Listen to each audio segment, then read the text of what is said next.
Training Youth for Leadership through Torchbearers2 with the CEO and founder, Velma Gene Bailey, today on The Bernie Hayes Show.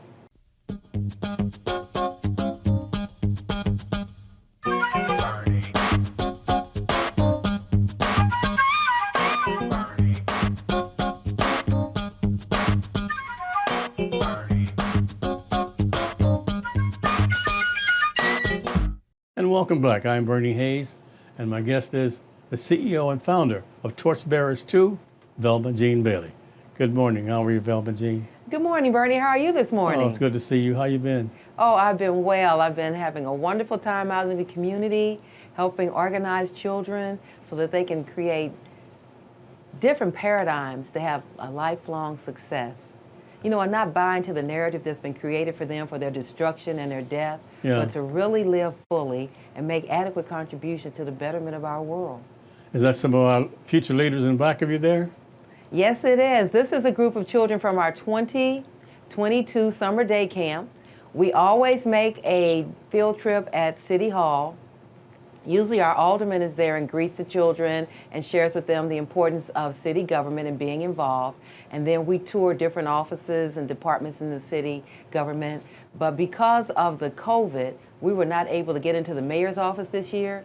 So we took a picture right in front with about 50 of our campers. That's wonderful. That's wonderful. Torchbearers2. Velma Gene Bailey, tell me about it. What is Torchbearers2 and what is your mission?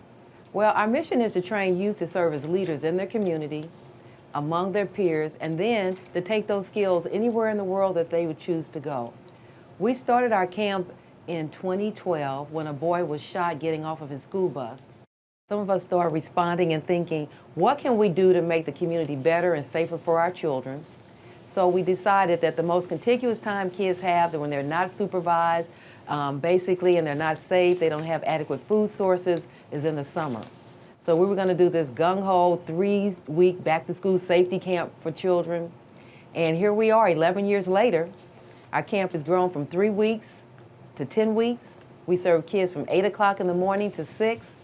We are making a social justice statement and providing opportunities for parents who work, minimum wage jobs, children who may be at risk of their safety, and definitely children who don't have food sources.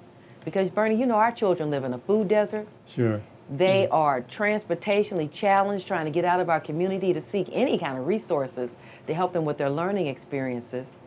And in our camp, we work in Fairgrounds Park, and our kids suffer in zip codes with the highest incidences of the most violent crimes.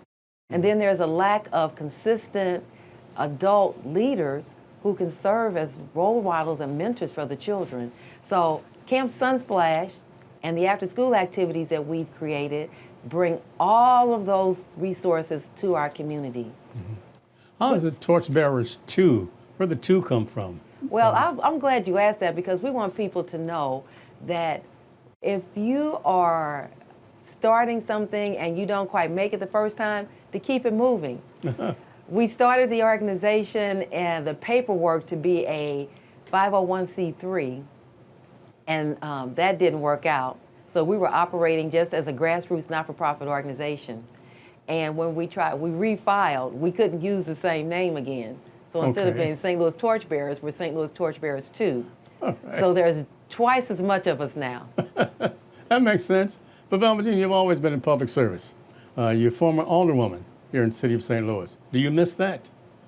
I don't miss it at this point, because I'm having more time getting a grassroots group of children organized and trained so that they can be serving as the next leaders. They can be the next alderperson, state rep, mayor, police chief. Yeah. You know, always a few years they keep changing boundaries. You got caught up in that boundary situation, and now they're trying to reduce the number of aldermen from 28 down to 14. Well, what's your thought on that? Well, I think if they reduce the size of the Board of Aldermen, especially with the amount of vacant land that we have, that there'll be more people that can work together with their aldermen to create effective change in the community and help people organize and be part of what's going on. Because sometimes the wards are so large and then there's so much vacant space that people aren't really a neighborhood anymore. When you left the job of as alderperson in the city of St. Louis, did you go directly to the Torchbearers organization? Did you start that right away? I know you dedicated so much. There's so many. We could talk about Velma Gene Bailey for the past 20 hours, but you dedicated the park to Norman Say. Tell us about that. Oh, that was a labor of love. Norman Say had been a civil rights activist and a community stalwart, and we were really happy to commemorate something in his honor to help people remember his commitment, but also live into the legacy of what he did to help build our community, and not just buildings and jobs, but building the human infrastructure in our community. Mm-hmm. You brought some artifacts you want us to see. Tell us what these are and why. This is a painting that a lady dedicated to us, and she found out about our program, and she told me, she said, "You're a lighthouse in the community for children where they can come for safety and get resources." And we really cherish this picture because we like to live into that legacy of being a lighthouse for our community. This is wonderful. I think Bob Dimler has some more he wants to show you. What is this? Well, this was a lady that lived in West County. When she heard about our organization, little to my knowing, she nominated us to be an organization in the Post-Dispatch to show how you give thanks. Every year, this Post-Dispatch runs a Thanksgiving Day article, and there we were on the front page of this Post-Dispatch, and I was getting calls all morning from people saying, "Hey, Velma, you made it. You're above the fold on the Post-Dispatch newspaper." That's great. That's wonderful. So the children were actually in that picture.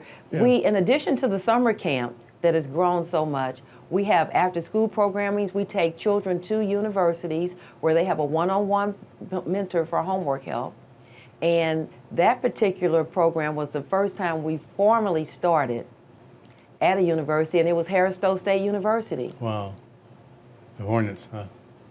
Then this next picture, tell us about this. Well, we know that in order to bring justice to our community, our children and their families have to have income. They have to have funding to be able to support themselves. So we were really happy to join and partner with the Carpenters Joint Apprentice Program. Every year they allow our children to come to their facility out on Valcour near Grants Farm. The children make a project with some of the students that are there and the curriculum director, and they find out about 20 joint trades and how they can get into a career right out of high school without having a lot of college debt. And then the Carpenters Joint Apprentice Program, they pay for the education program, and the students start working right away. That's great.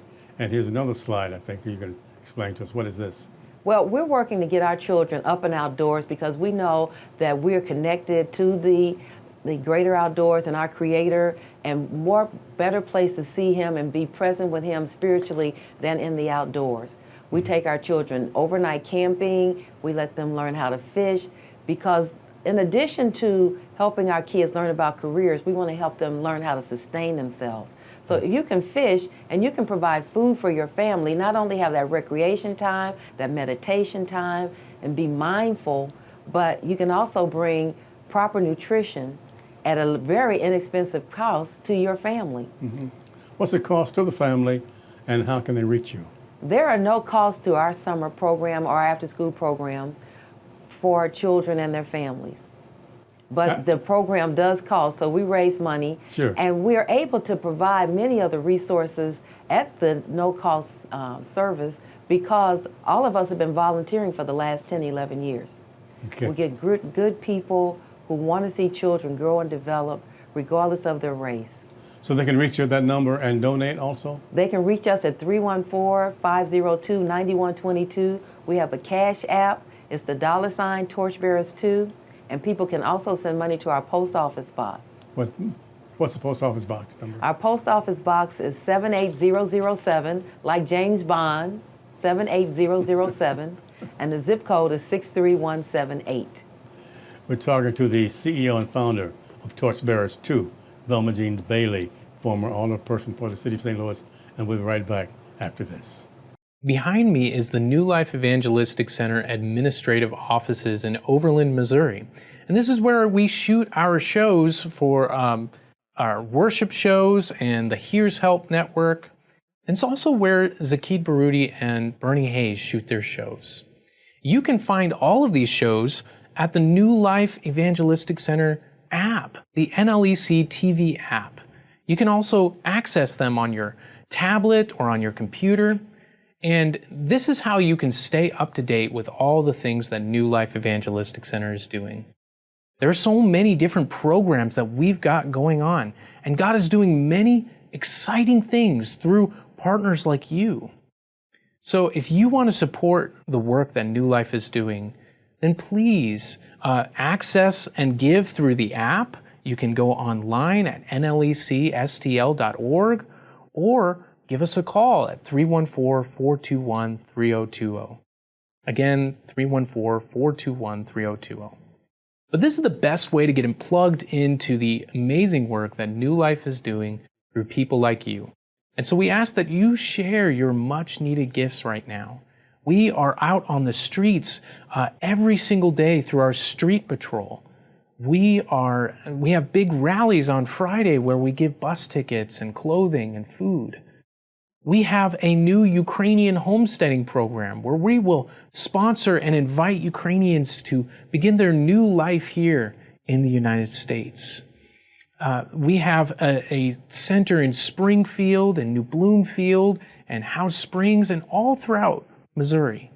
And so there is something for you to get involved in today. And we are so thankful for our partners. Only through the grace of God and your gift are we able to bless others today. Welcome back. I'm Bernie Hayes, and we've been talking to Velma Gene Bailey, former alder person, City of St. Louis, and founder and CEO of Torchbearers2. Velma Gene, how did you come up with the concept of Torchbearers? Well, we came up with the concept of Torchbearers because we wanted to be able to pass the flame of leadership to our youth. There are a lot of people who have great skills, wonderful ideas, but too often they just get buried with them at the time that they expire on this earth. And our tagline is, we're passing the flame to our youth. We want our children to know that they can step up, they can take leadership roles. They don't have to just buy into things that are just laid out for them. They can be creative. This is wonderful. You also brought some other artifacts that we're very interested in. Tell us what these are. Well, this is our logo. It's a torch, and we actually are a hand pulling out our children out of the womb into leadership. Because leadership is innate in some people, but it can also be cultivated, and people can learn to be a great leader. Okay. And the next one is? Oh, that's our summer day camp flyer. It's become our icon, and it shows all the different resources that we provide for children. We want our children up and outdoors. We just received an award from the National Recreation and Park Association for providing health equity in our children, because all the hiking, the canoeing, the kayaking, archery, all the skills that our kids learn, and swimming every day, they can take and create new health paradigms for themselves, and they don't have to die early because of some of the things that happen to blacks traditionally health-wise, like heart attack, high blood pressure, and some of those things. Right. And the next slide is? This is our unity circle, and it shows the power of unity in holding up the family. We have got to be able to bring back the network that held up the family and promoted youth. That's beautiful. And I think there's a Sankofa bird we're going to watch now. Yeah, Sankofa bird is where we're going back. Our organization goes back into history and pulls out sound doctrine to be able to take into the future and plant in our children, like the Sankofa bird has the egg. Do the children that in the camp now know about Sankofa? Do you teach them all these and the wonderful things that you just showed us? Yes, we have classes with our children every day, and it is, in 50 days now, we take our children on 30 field trips. So they get a chance to go throughout the region. One of the things I like to finally think about is we gather our kids so the region can take care of their children. There are so many resources. And the other reason that we're able to provide our services at no cost is because everything we do with our children, every place we go, there are no fees. the History Museum, the Art Museum, the St. Louis Arch, so many places that our children go. When you were an alderperson, you and two other alderpersons used to be on my radio show every Friday giving updates on what happened in the city hall. Do you think that information, now we don't get it? It was vital at the time, though, so why don't we hear anything like that again? I don't know, but I think it's very important for people to understand the legislative process, to know what legislation is going to affect them and how they can be an active participant.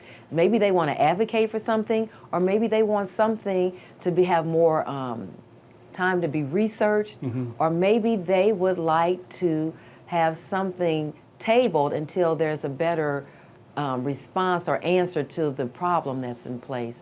But if people don't know what's going on, they don't know how to respond. And the average citizen does not know how to affect government because it's not taught in the schools anymore. And like I said, the communities are so scattered now with so much vacant land between places.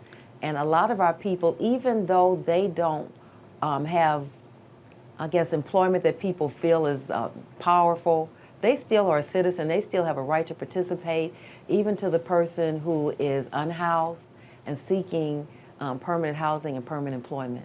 So I wish some of our elected officials would come on. I remember when Senator Banks used to have his legislative show, and I was glad you were able to continue that whole effort. Our people have got to be involved.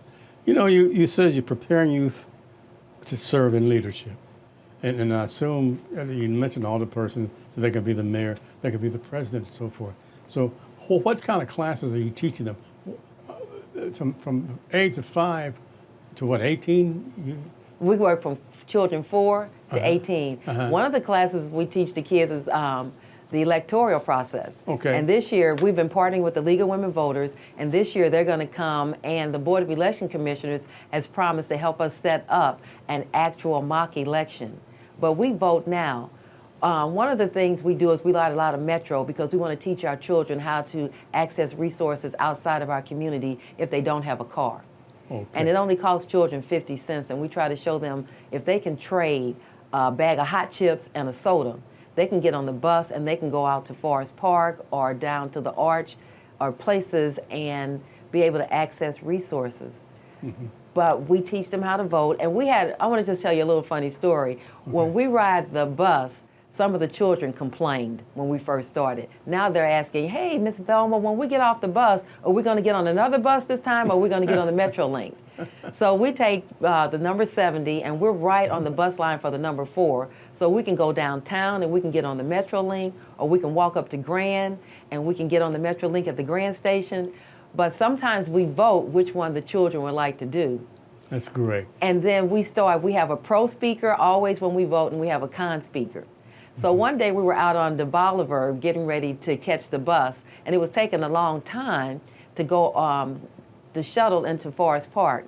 So I asked the kids, could we vote and decide if we were going to walk into the park or if we were going to take the bus? So we went on and voted. And one of the kids came up and she tapped me on the shoulder. She was 7, on the arm. She said, Miss Velma, you're not fair. And I was like, I'm the fairest person in the world to myself. And she said, I was ready to speak pro about walking, and you didn't take pro speakers and con speakers. I said, hey, wait a minute. Hey, and I told everybody, hey, we have a little issue going on here. We made a mistake. I need to recall the election, and we need to vote over. So she got a chance to give her pro speech, and then she said, does anybody want to speak con? And they were all cheering, and they listened to each other, and they share. And we have a lot of little votes, like who's going to go first in line, the younger children or the older children. Okay. It's just a lot of things that we let the children decide because it doesn't make the program less if children get a chance to have a say-so. So I really appreciate them. I want their to willingness. talk about your family, but we don't have enough time in this segment here because I want to talk about your family and all the people that you knew and who are related and associated with you. But tell us some of your sponsors. Some of our sponsors are the Children's Defense Fund that's in Jefferson City, and they help us. We have a lot of individual donors. The City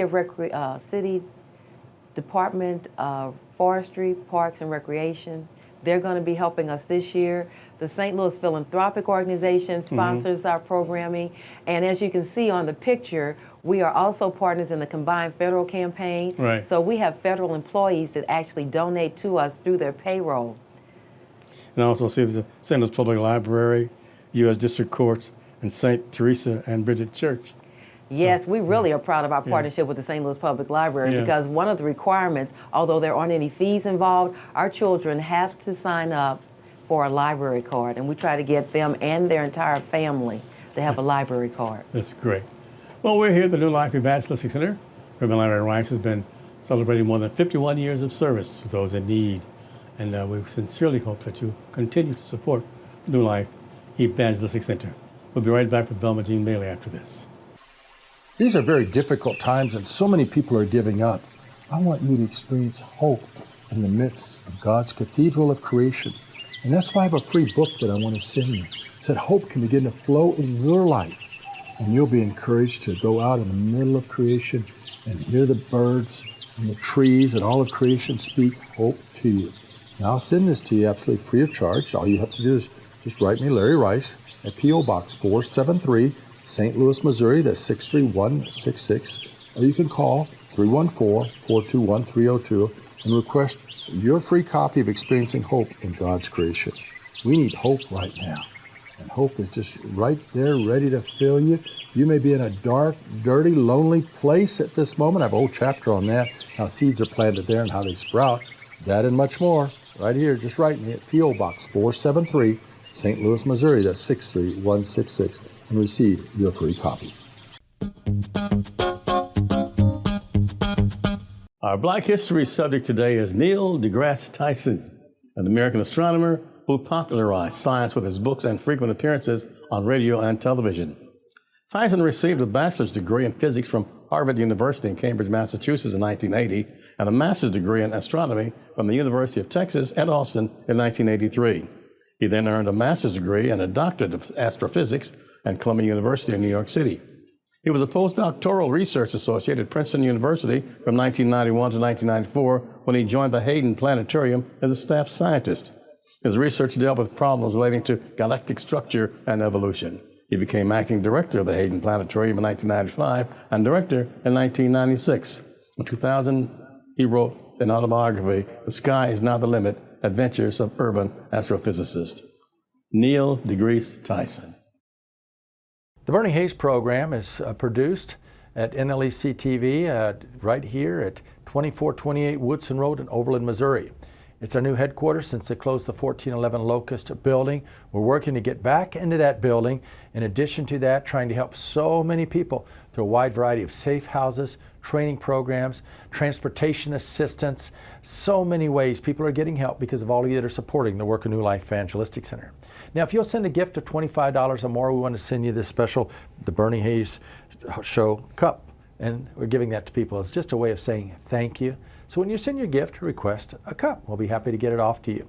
It's New Life Evangelistic Center, P.O. Box 473, St. Louis, Missouri. That's 63166. You can give online at nlecstl.org. Now I'm really asking all of you to join us in praying. The needs are so phenomenal at this particular time. So many hurting and homeless people are contacting us daily, but we're able to help them because of each one of you that are praying, caring, and sharing at this time. Tell your families and friends about NLEC TV and get directly involved yourself. Welcome back. Our guest is the CEO and founder of Torchbearers2, Velma Gene Bailey, former alderperson in the city of St. Louis. Velma Gene, that name Bailey. I know that name from someplace. Tell us about that Bailey name. Well, most of the people know my name Bailey from my dad. He worked in city recreation probably maybe 45 years. He came back from the Korean War and he started out as a recreation aide at a playground. And in order to work, he went to South St. Louis, and that was a whole experience for him in race relations and helping build race relations. And that's one of the things that we love to do with our children in the summer camps. Yes, his name, Harold Bailey. My dad started a whole program and his own not-for-profit He worked through City Rec, but he also brought people from St. Louis County into programming so that the children in the city and children in the county got a chance to work together and see each other as partners and friends and teammates. And Harold Bailey and Jody Bailey were very close friends, were they? Yes, they were. My dad and Mr. Bailey worked together, and my dad named the not-for-profit that he founded after Jody Bailey because of his humanitarian efforts, his values, and his integrity, and his ability to work and mold young people into strong adults. As the CEO and founder of Torchbearers2, I've always known you to be a woman of faith. Tell us about your faith, Velma Gene Bailey. Well, that's the most paramount thing for me in my life, because when people look at us, we started out with just some neighborhood people, myself, and some Bibles, and we sat on blankets in the park in Fairgrounds. And God has built us to the point now where we have almost 50 partners. We're able to provide probably $500,000 worth of resources for our children. When you count the staff people from the different organizations, the equipment that they bring, the some of our transportation out to like Merrimack State Park and Quiver River Park, they are provided through funding dollars from the city and the state. So a lot of the things that we do for children is only because God has come there and intervened and said, He's given us favor with Him and He's given us favor with man. That's wonderful. That's great. So once again, tell us, how can we reach you and how can one actually donate to your organization? People can reach us by phone at 314-502-9122. That was really fast. That was really, really fast. People can reach us by phone at 314-502-9122. We have spaces for churches if they want to come and volunteer and teach Bible study. We have Bible study every Tuesday. We have Black History class every Tuesday. And we also have art, because the opposite of trauma is expressing yourself. And through the art area, we're able to help children create like their creator, their Father who art in heaven. It says training youth to serve in leadership. Was that your concept? That's my concept, and it becomes, when you said faith, I feel God has been training me for this all my life. With my dad, working with him and volunteering in city recreation. My first job was at the Boys Club. It was Herbert Hoover Boys Club at that time. And then working as a director and a worker at my church summer camp. Then working with Kids Across America. I was on their board for 10 years, taking kids to Golden, Missouri, to a 7-day camp. And then God called my number up. And I'm glad that He has empowered me to do a good job to help Him help our children and our families. Velma Gene Bailey, you've done a magnificent job throughout the years. I've been watching you. We've been very good friends over these years. And I'm just so proud. And I know that Torchbearers2 is going to be beneficial not only to those children in the program now, but for future kids. And you said the program is free to the public. It's free to the public. We're going to have another Safe Summer launch this year at Fairgrounds Park so people can register. We originally started with the camp by knocking on doors, probably for the first 7 years, asking people to register their children for our camp. We still have a literacy challenge in our community, so we were able to give people privacy and dignity by letting them register their child at their door. We fill out the application, they sign, and then their children can show up at camp uninhibited. This is wonderful. I want to say thank you so much, Velma Gene Bailey. Continue to do what you're doing, and thank you for visiting us today. Thank you for this opportunity and all of your support over the years, not only to us, my family, but the whole world. You're very kind. Thank you, Velma Gene Bailey. And thank each and every one of you for watching us and supporting the New Life Evangelistic Center. We're 2428 Woodson Road in Overland, Missouri, 63114. I'm Bernie Hayes. Stay safe.